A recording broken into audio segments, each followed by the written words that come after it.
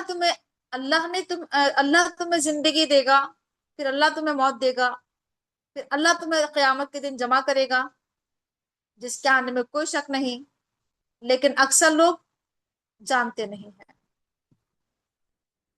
اللہ کے ہاتھ میں ہے زمین و آسمان، اور اس دن قیامت قائم ہو جائے گی، اور باطل پرست لوگوں کا نقصان اور خسارہ ہو جائے گا، اور تم دیکھو گے ہر امت کو، ہر گروہ کو، کہ وہ گھٹنوں کے بل گرے ہوئے ہوں گے،